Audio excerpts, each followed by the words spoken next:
নমস্কার বন্ধুরা, আমি আকাশগঙ্গার একজন সদস্য নেহা দাস। আজ 17 ডিসেম্বর 2025 আমরা উপস্থিত হয়েছি মদনপুর গৌরাঙ্গপাড়ার নেচার ভিউ পয়েন্টে আমাদের আকাশ চেনার একটা ব্যাপার নিয়ে।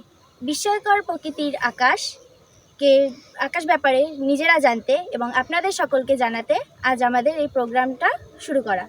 আপনাদের সকল ব্যাপারটি জানানোর জন্যই আমরা আজ এই প্রোগ্রামে সামিল হয়েছি। দিনের আকাশে আমরা দেখি চলমান সূর্য, কখনো কখনো মেঘের আনাগোনা। সূর্যাস্তের সাথে সাথে ক্রমশ বদলে যেতে থাকে আকাশের চেহারা।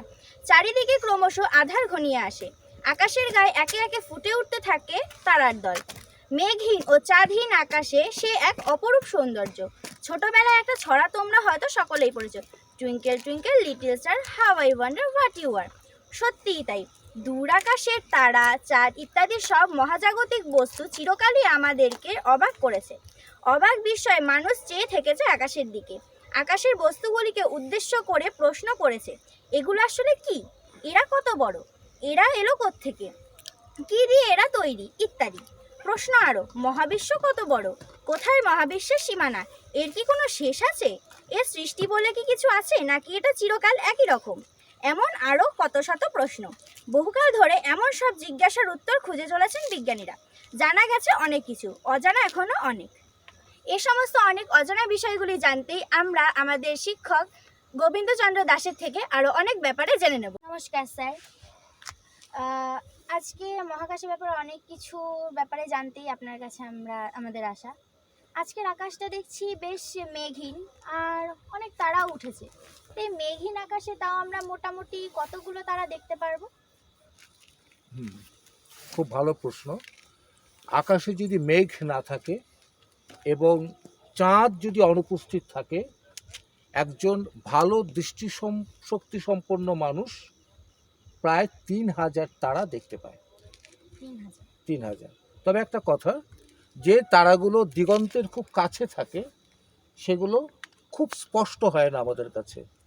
একটা হেজ কাজ করে তো দিগন্তের খুব কাছে, সেজন্য সেই দিগন্তের কাছাকাছি তারাগুলো আমাদের কাছে অনেক সময় ধরা পড়ে না, অত্যন্ত অস্পষ্ট থাকে। তো মোটামুটি সব মিলে এটুকু বলা যায় যে রাতের আকাশে আমরা অনুকূল পরিস্থিতিতে প্রায় 3000-এর মতো তারা দেখতে পাই। স্যার, আপনি যে দিগন্তের ব্যাপারটা বললেন, যে দিগন্তের ওইদিকে তারাগুলো আমাদের কাছে স্পষ্ট হয় না, তো দিগন্তের ব্যাপারটা যদি একটু ব্যাখ্যা করেন। হ্যাঁ,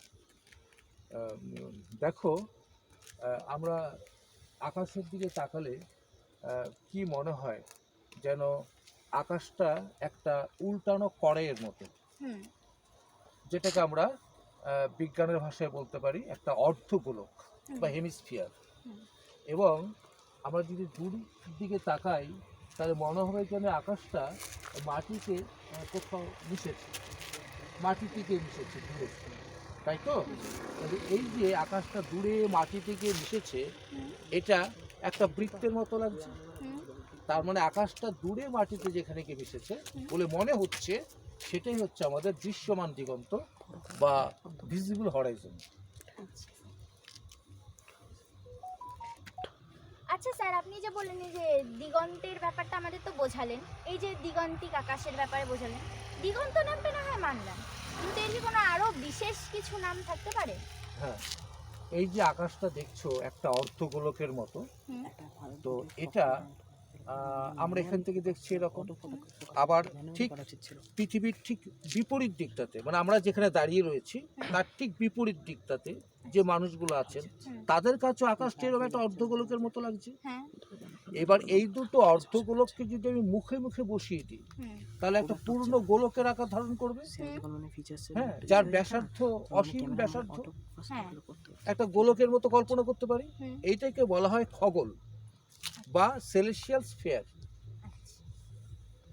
আচ্ছা, তার মানে আমাদের মাথার উপরে যে আকাশটা বলছি আমরা, এটা হচ্ছে একটা খগোলের অর্ধাংশ। এই খগোলের অর্ধাংশটা মাটিতে যেখানে গিয়ে মিশেছে সেটাই আমাদের দিগন্ত বা হরাইজন। আচ্ছা স্যার, নক্ষত্রমণ্ডল বলে একটা শব্দ শোনা গেছিল, শুনেছিলাম আমি, তো এটা উদাহরণের সঙ্গে যদি ব্যাপারটা বোঝান তো বুঝতে বেশ সুবিধেই হয়। আমরা যদি দূরের আকাশের তারাগুলোর দিকে তাকাই হুম। এবং খুব ভালোভাবে খেয়াল করি, তাহলে দেখব যে কিছু তারা বেশ উজ্জ্বল এবং কিছু তারা অতটা উজ্জ্বল নয়, অনুজ্জ্বল তো অস্পষ্ট। এখন একদম প্রাচীনকালে, এখন থেকে প্রায় 4000 4500 বছর আগে যে মানুষরা আকাশ নিয়মিত দেখতেন, হুম। তারা এরকম কিছু কিছু উজ্জ্বল তারাকে একটা কাল্পনিক রেখা দিয়ে যুক্ত করে করে তারা কোনো নির্দিষ্ট প্রাণী বা বস্তুর আকারের সাথে মেলাবার চেষ্টা করতেন এবং সেই মতো তারা একটা নামকরণও করতেন। এই যে কতগুলো নির্দিষ্ট উজ্জ্বল নক্ষত্রকে মিলিয়ে মিলিয়ে একটা নির্দিষ্ট নামকরণ করা হয়েছে, এই নির্দিষ্ট কতগুলো তারার যে একটা সমাবেশ, তাকেই আমরা বলি নক্ষত্রমণ্ডল, ইংরেজিতে বলে কনস্টেলেশন। আচ্ছা, আমরা আজকেই চেষ্টা করব একটা নির্দিষ্ট নক্ষত্রমণ্ডল নিয়ে আলোচনা করার। আচ্ছা। বিষয়টা হচ্ছে এরকম, ধরা যাক কতগুলো নির্দিষ্ট নক্ষত্র কে সরলরেখা দিয়ে যোগ করে করে ধরা যাক একটা মাছের সাথে বা মাছের চেহারার সাথে মিল খুঁজে পেয়েছিলেন তারা। তখন তারা সেই নক্ষত্রমণ্ডলীটার নাম রেখেছিলেন মীন রাশি বা পিসেস, এইরকম। তবে একটা জিনিস খুব স্পষ্ট, যে আকাশে যে 88টা নক্ষত্রমণ্ডলী আছে, তার মধ্যে মাত্র 2-3টে নক্ষত্রমণ্ডলীর সাথে তাদের নামকরণের সার্থকতা কম বেশি খুঁজে পাওয়া যায়। বাকিগুলোর সাথে কিন্তু আমরা এই নামকরণের সার্থকতা একেবারেই খুঁজে পাই না। আচ্ছা স্যার, আপনি এই যে বলেন মীন রাশি, এই মীন রাশি বা রাশি ব্যাপারটা যদি আপনি একটু আমাদের বুঝিয়ে বলতেন। বেশ, খুব ভালো প্রশ্ন। সেটা হচ্ছে, আমি একটু আগে খগলের কথা বলেছি। আচ্ছা, আমাদের প্রথমে যেটা করতে হবে তা হচ্ছে দিকগুলোকে নির্দিষ্ট করে নেওয়া। আচ্ছা, দেখো, প্রথমে আমাদের যেটা করতে হবে আকাশ পর্যবেক্ষণের ক্ষেত্রে, সেটা হচ্ছে দিকগুলোকে চিনে নেওয়া। আচ্ছা স্যার, এখানে একটা প্রশ্ন রাখি, সেটা হচ্ছে দিক তো চিনবো ঠিক আছে, কিন্তু সেটা চিনবো কিভাবে? হ্যাঁ, ঠিক। ধরো আমরা যেখানে দাঁড়িয়ে আছি, এখান থেকে সূর্য উঠছে এই দিকটাতে, মানে পূর্ব দিক, এই দিকটা পূর্ব দিক, হ্যাঁ এটা পূর্ব দিক, এটা। আচ্ছা, তাহলে তার ঠিক পেছনের দিকটা হচ্ছে পশ্চিম দিক। আচ্ছা, আর এই দিকটা হচ্ছে উত্তর, এটা উত্তর দিক। তাহলে তার বিপরীত দিকটা, এই দিকটা দক্ষিণ দিক, সাউথ। ঠিক আছে, এবার রাতের আকাশে কোনো কোনো নক্ষত্রমণ্ডলী আমাদের দিক চিনতে সাহায্য করে, সেটা নিয়ে আমরা পরে আবার আলোচনায় আসবো। আচ্ছা স্যার, দিক নির্ণয়ের ব্যাপারটা বুঝলাম, দিক কি করে চিনবো। এবার রাশির ব্যাপারটা বলুন আপনি, যে রাশি জিনিসটা। বেশ, খুব গুরুত্বপূর্ণ একটা বিষয় রাশি। সেটা হচ্ছে, প্রথমে আমাদের বুঝে নিতে হবে যে ক্রান্তিবৃত্ত বা এক্লিপটিক। আচ্ছা, আমরা জানি যে সূর্যের চারপাশে পৃথিবী ঘুরছে। একটু সরলতার জন্য আমি ধরে নিলাম পৃথিবীর কক্ষপথটা বৃত্তাকার। এবার এই পৃথিবীর সাপেক্ষে সূর্যের অবস্থানটাকে যদি আমি সারাটা বছর ধরে লক্ষ্য করি, তাহলে পরে আমরা দেখব বা আমাদের মনে হবে সূর্য যেন ওই পৃথিবীর কক্ষ তলেই একটা পথে সূর্য পৃথিবীকে আবর্তন করছে। এই যে পথটা, এই পথটা হচ্ছে ক্রান্তিবৃত্ত বা এক্লিপটিক।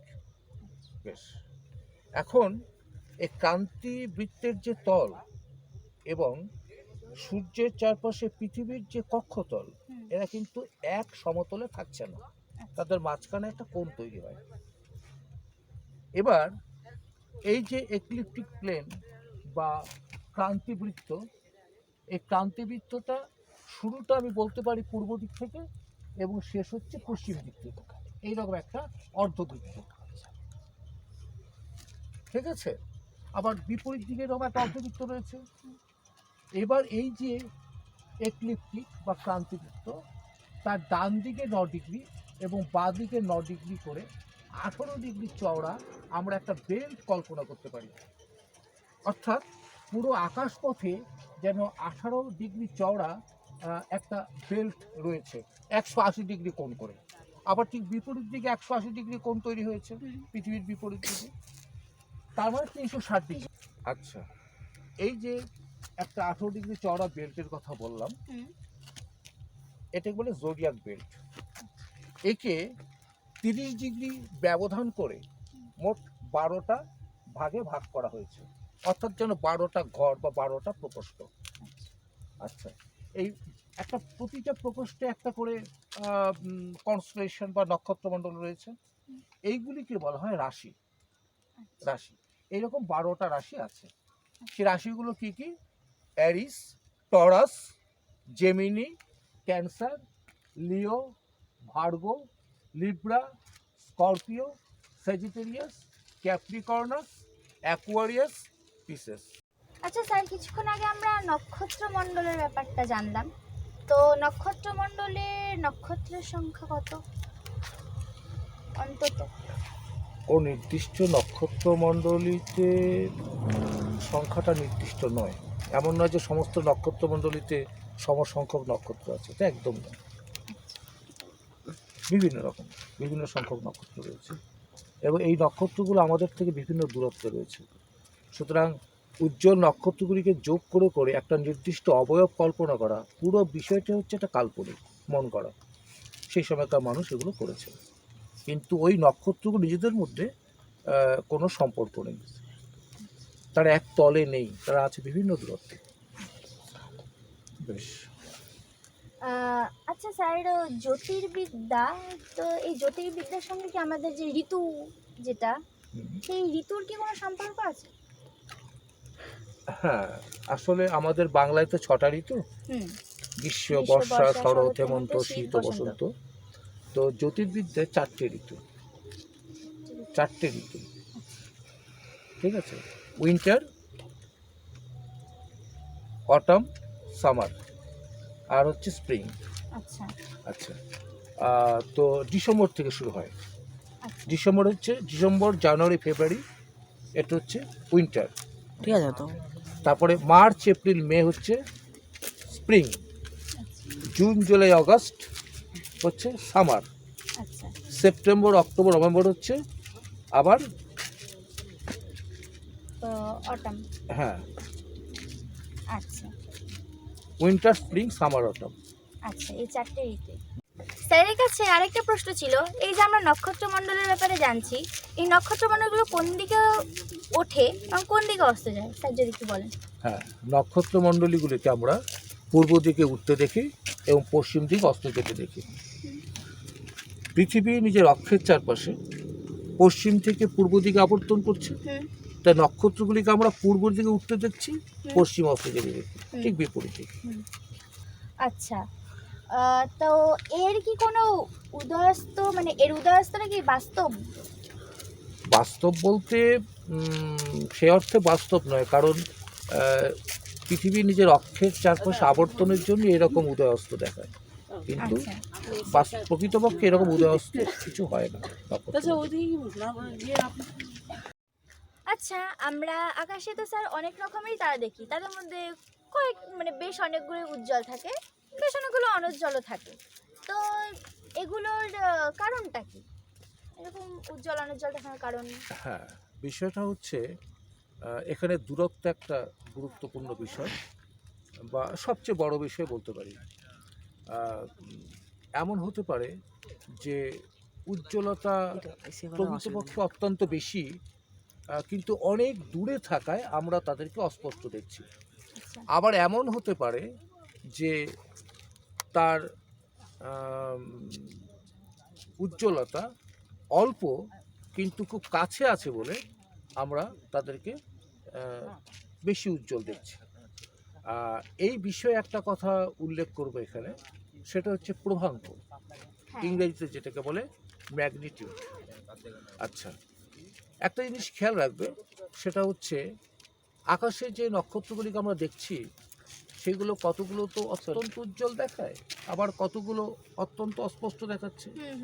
ধরো কোনো একটা নক্ষত্র যেটাকে আমরা কোনো ক্রমে দেখতে পাচ্ছি, মানে দেখতে পাচ্ছি কি পাচ্ছি না এমন একটা, সেই নক্ষত্রটার প্রভাঙ্ক বা ম্যাগনিচিউডকে আমরা 6 ধরব। আচ্ছা, এবারে নক্ষত্রটা থেকে অন্য একটা নক্ষত্র যদি 2.5 গুণ উজ্জ্বল হয়, বেশি উজ্জ্বল হয়, তখন তার প্রভাঙ্ক হবে +5। আবার তার থেকে 2.5 বেশি উজ্জ্বল, 2.5 গুণ বেশি উজ্জ্বল হবে +4। এভাবে চলতে থাকবে। আচ্ছা, এইভাবে -1, -2, -3 পর্যন্ত চলতে থাকবে। এই যে প্রভাঙ্কটার কথা বললাম, এটা হচ্ছে আপাত প্রভাঙ্ক বা অ্যাপারেন্ট ম্যাগনিচিউড। আচ্ছা, এখানে একটু উল্লেখ করব উদাহরণ হিসাবে যে সূর্যের আপাত প্রভাঙ্ক হচ্ছে -26, পূর্ণ চাঁদের আপাত প্রভাঙ্ক হচ্ছে -12, এবং আমরা যে তারাগুলো রাতের আকাশে দেখি তার মধ্যে সবচেয়ে উজ্জ্বল তারা হচ্ছে লুব্ধক, সিরিয়াস, ডগ স্টার, তার প্রভাঙ্ক কিন্তু -1.46। এবং যার প্রভাঙ্ক যত বেশি সেই সংখ্যাটা কিন্তু তত কমছে। কত কমছে, যেমন -12, -26, এগুলো কম না, 0 থেকে একটু কম। সুতরাং এইভাবে একটা সংখ্যা দিয়ে তাদের আপাত উজ্জ্বলতাকে প্রকাশ করা হয়। এটা কিন্তু আপাত উজ্জ্বলতা, এবং এটা অবশ্যই দূরত্বের উপরে নির্ভর করছে। আমরা যে আকাশে যে নক্ষত্রগুলো দেখি, তো তাদের বিভিন্ন রকম রং হয়, যেমন কোনোটা হচ্ছে লালচে কমলা, কোনোটা আবার নীলচে সাদা, মানে এরকম বিভিন্ন রঙের বিচিত্রতার কারণ কি স্যার? হ্যাঁ, খুব ভালো প্রশ্ন। রাতের আকাশের তারাগুলো যদি আমরা ভালো করে লক্ষ্য করি, তাহলে দেখব কোনো একটা তারার রং নীলাভ সাদা, আবার কোনো একটা তারা হয়তো লালচে কমলা, আবার কোনো একটা তারা একটু হলদেটে। আসলে এই তারার বর্ণ নির্ভর করে তারার উষ্ণতার উপর, টেম্পারেচারের উপর নির্ভর করে। মোটামুটি মানে যেমন সূর্য দিয়ে বলি আমি, সূর্যের যেটা আমরা একটা থালার মতো যেটাকে দেখতে পাচ্ছি, ওটা হচ্ছে সূর্যের আলোকমণ্ডল বা ফটোস্ফিয়ার। তো সূর্যের আলোকমণ্ডলের টেম্পারেচার 5770 ডিগ্রি সেলসিয়াসের মতো। তো যে সমস্ত তারার টেম্পারেচার মোটামুটি 6000 ডিগ্রি সেলসিয়াস এর মতো, তাদের হলদেটে দেখাবে। যদি টেম্পারেচার 20000 ডিগ্রি সেলসিয়াসের আশেপাশে হয়, তাহলে তাকে আমরা নীলাভ সাদা দেখতে পাবো। আর যদি টেম্পারেচার 20000 ডিগ্রি সেলসিয়াসের আশেপাশে হয়, তা নীলাভ সাদা। আর যদি টেম্পারেচার 3000 ডিগ্রি সেলসিয়াসের আশেপাশে হয়, তাহলে পরে তাকে আমরা লালচে কমলা দেখতে পাবো। অর্থাৎ তারার বর্ণ সম্পূর্ণভাবে নির্ভর করছে তার উষ্ণতার উপরে। আকাশ জানার প্রাথমিক বিষয়গুলো সম্পর্কে সাধারণ কিছু আলোচনা করার চেষ্টা করা হলো। এরপরে আমরা একটা নির্দিষ্ট নক্ষত্র মণ্ডলী সম্পর্কে আলোচনা করার চেষ্টা করব, এবং সেই নক্ষত্র মণ্ডলীর অন্তর্গত নক্ষত্রগুলো সম্পর্কে কিছু জানার চেষ্টা করব। এতক্ষণ ধরে আমরা স্যারকে অনেকগুলো প্রশ্নই করলাম, স্যার তার উত্তর দিলেন, তার থেকে আমরা বেশ অনেক ব্যাপারেই জানতে পারলাম। এরপরে যদি আপনাদের মনে কোনো প্রশ্ন এসে থাকে, তো সেটা আপনারা আমাদের কমেন্ট বক্সে জানাবেন, স্যার পরবর্তীতে সম্ভাব্য উত্তর আমাদেরকে দেবেন।